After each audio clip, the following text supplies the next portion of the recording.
தமிழக வெற்றிக் கழகம் சார்பில் 2வது ஆண்டாக மாணவர்களுக்கு கல்வி விருது வழங்கும் விழா புதன்கிழமை நடந்தது. இதில் பேசிய கட்சியின் தலைவர் விஜய், நீட் தேர்வால் ஏழை, கிராமப்புற, பிற்படுத்தப்பட்ட, தாழ்த்தப்பட்ட மாணவர்கள் பாதிக்கப்படுகிறார்கள். இந்த தேர்வு மாநில அரசுகளின் உரிமைகளுக்கு எதிரானது. நீட் தேர்வு தேவையில்லை என்பதுதான் எனது கருத்து. நீட் தேர்வில் நான் 3 முக்கிய பிரச்சனைகளை காண்கிறேன். நீட் தேர்வு மாநில உரிமைகளுக்கு எதிரானதாக இருக்கிறது. ஒரே நாடு, ஒரே பாடத்திட்டம், ஒரே தேர்வு என்பதை அடிப்படையில் கல்வி கற்றலுக்கே எதிரான விஷயமாக நான் பார்க்கிறேன். ஒவ்வொரு மாநிலத்துக்கும் ஏற்றவாறு பாடத்திட்டம் இருக்க வேண்டும். பன்முகத்தன்மை என்பது பலமே தவிர பலவீனம் அல்ல. மாநில பாடத்திட்டத்தில் படித்துவிட்டு NCERT பாடத்திட்டத்தின்படி நடத்தப்படும் தேர்வை எப்படி எல்லோராலும் சமமாக எழுத முடியும்?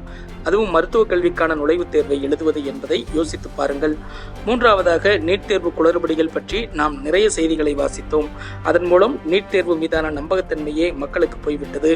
நீட் தேர்வு தேவையில்லை என்பதுதான் ஊடக செய்திகள் மூலமாக நாம் புரிந்து கொண்ட விஷயமாக உள்ளது. இந்த பிரச்சனைகளுக்கெல்லாம் தீர்வு நீட் விலக்கு மட்டுமே.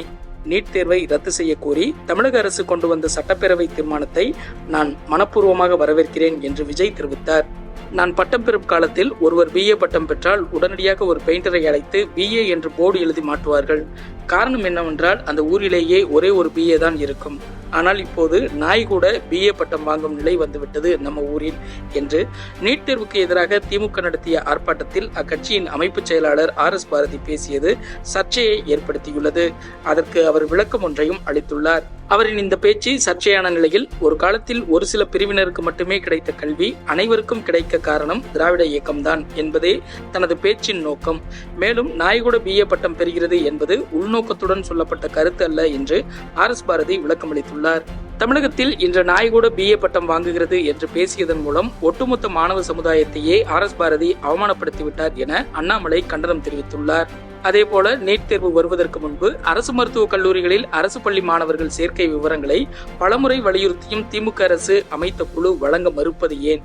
முழுமையான விவரங்கள் இல்லாத ஒரு அறிக்கையை வைத்து திமுக தனது நீட் எதிர்ப்பு நாடகத்தை தொடர்ந்து கொண்டிருப்பதன் மர்மம் என்ன என்று அவர் கேள்வி எழுப்பியுள்ளார். குடியரசுத் தலைவரின் உரைக்கு நன்றி தெரிவிக்கும் தீர்மானத்தின் மீது பிரதமர் நரேந்திர மோடி ஆற்றிய பதிலுரையுடன் மாநிலங்களவை தேதி குறிப்பிடாமல் ஒத்திவைக்கப்பட்டது. முன்னதாக குடியரசுத் தலைவரின் உரைக்கு நன்றி தெரிவிக்கும் தீர்மானத்தின் மீது மாநிலங்களவையில் பதிலுரையாற்றிய பிரதமர் மோடி, அரசியலமைப்பு சட்டத்தின் மீது நம்பிக்கையை அதிகரிக்க செய்ய வேண்டியது மிகவும் முக்கியம். அரசியலமைப்பை பற்றிய புரிதலை வளர்க்க வேண்டும். அரசியலமைப்பு எங்களின் உத்வேகமாக இருப்பதை உறுதி செய்ய நாங்கள் முயன்று வருகிறோம் என்றார். ஹத்ராஸ் மாவட்டத்தில் நிகழ்ந்த கூட்ட நெரிசல் உயிரிழப்புகள் தொடர்பாக சிறப்பு விசாரணை குழு அமைத்துள்ளோம் என்று உத்தரப்பிரதேச முதல்வர் யோகி ஆதித்யநாத் தெரிவித்துள்ளார்.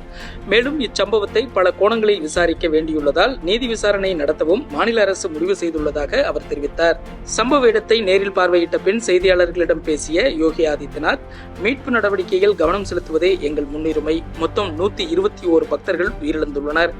காவல்துறை கூடுதல் தலைவர் தலைமையில் சிறப்பு விசாரணை குழு அமைத்துள்ளோம். அது முதற்கட்ட அறிக்கையை சமர்ப்பித்துள்ளது. இந்த சம்பவம் குறித்து ஆழமாக விசாரிக்க வேண்டும் என வலியுறுத்தி இருக்கிறேன். பல கோணங்களில் விசாரிக்க வேண்டியுள்ளது. நீதி விசாரணை நடத்தவும் மாநில அரசு முடிவு செய்துள்ளது. ஓய்வு பெற்ற உயர்நீதிமன்ற நீதிபதி தலைமையில் இந்த விசாரணை நடைபெறும். நிர்வாகம் மற்றும் காவல்துறையின் மூத்த அதிகாரிகள் இந்த நீதி விசாரணை குழுவில் ஒரு அங்கமாக இருப்பார்கள் என்று தெரிவித்தார். ஜார்க்கண்ட் மாநில முதல்வர் பதவியிலிருந்து சம்பாய் சோரன் ராஜினாமா செய்தார். இதைத் தொடர்ந்து ஹேமந்த் சோரன் ஆட்சி அமைக்க அம்மாநில ஆளுநர் CP ராதாகிருஷ்ணனிடம் உரிமை கோரினார். முன்னதாக ரூபாய் 266 கோடி மதிப்பிலான 8.86 ஏக்கர் நிலத்தை சட்டவிரோதமாக கையகப்படுத்திய வழக்கில் அண்மையில் ஹேமந்த் சோரன் ஜாமீனில் விடுதலையானது குறிப்பிடத்தக்கது. இது சாணக்கிய நீதி காலம் அல்ல, சமூக நீதியின் காலம், சமத்துவத்தின் காலம் என்று அண்ணாமலைக்கு சு வெங்கடேசன் பதிலளித்துள்ளார். செங்கோல் தொடர்பாக மதுரை MP சு வெங்கடேசன் தெரிவித்த கருத்துக்கு பாஜக மாநில தலைவர் அண்ணாமலை கண்டனம் தெரிவித்திருந்தார். இந்நிலையில் அண்ணாமலையின் கருத்துக்கு சு வெங்கடேசன் இவ்வாறு பதிலளித்துள்ளார். கோவை மாநகராட்சியின் முதல் பெண் மேயராக பதவி வகித்து வந்த கல்பனா ஆனந்த்குமார் புதன்கிழமை தனது பதவியை ராஜினாமா செய்தார். தனது உடல்நிலை மற்றும் குடும்ப சூழல் மற்றும் தனிப்பட்ட காரணங்களுக்காக பதவி விலகுவதாக ஆணையரிடம் கொடுத்துள்ள ராஜினாமா கடிதத்தில் அவர் தெரிவித்துள்ளார். அதேவேளையில் மேயராக கல்பனா ஆனந்த்குமார் பதவியேற்றதில் இருந்தே அவரது செயல்பாடுகள் மீது திமுகவினர் தொடர்ந்து புகார்கள் எழுப்பி வந்தனர். ஒப்பந்த விவகாரங்களில் தலையிடுவது, ஒப்பந்ததாரர்களுடன் பேசுவது, திட்டப்பணிகளில் தலையிடுவது என அவரது நிர்வாகத்தில் கணவர் ஆனந்த்குமாரின் தலையீடு அதிகம் இருப்பதாக குற்றச்சாட்டுகள் எழுந்தன. குறிப்பாக மேயர் கல்பனாவுக்கு சொந்தமான வாக்குச்சாவடியில் திமுக வேட்பாளரை விட பாஜக வேட்பாளர் அண்ணாமலை 330 வாக்குகள் கூடுதலாக பெற்றிருந்தது கவனிக்கப்படுகிறது. எனினும் எனக்கு உடல்நிலை சரியில்லாததால் பதவியை ராஜினாமா செய்துள்ளேன். வேறு எந்த அழுத்தங்களும் இல்லை. மக்களவைத் தேர்தல் பணியில் நான் சிறப்பாக பணியாற்றினேன். அதற்கான புகைப்படங்கள் உள்ளன என்று கல்பனா விளக்கமளித்துள்ளார். திருநெல்வேலி மாநகராட்சி திமுக மேயர் PM சரவணன் ராஜினாமா செய்துள்ளார். இது தொடர்பான கடிதத்தை மாநகராட்சி ஆணையர் தாக்கரே சுபம் ஞானதேவராவுக்கு அவர் அனுப்பியுள்ளார். திருநெல்வேலி மாநகராட்சியில் மேயருக்கும் திமுக கவுன்சிலர்களுக்கும் இடையே நிலவிய பனிப்போர் எதிரொலியாக மேயர் பதவியிலிருந்து சரவணன் ராஜினாமா செய்துள்ளார். விக்கிரவாண்டி சட்டப்பேரவை தொகுதி இடைத்தேர்தலுக்கு பின் மேயர் பதவிக்கான தேர்தல் நடைபெறும் என்றும் அதுவரை துணை மேயர் KR ராஜு பொறுப்பு மேயராக செயல்படுவார் என்றும் தெரிகிறது.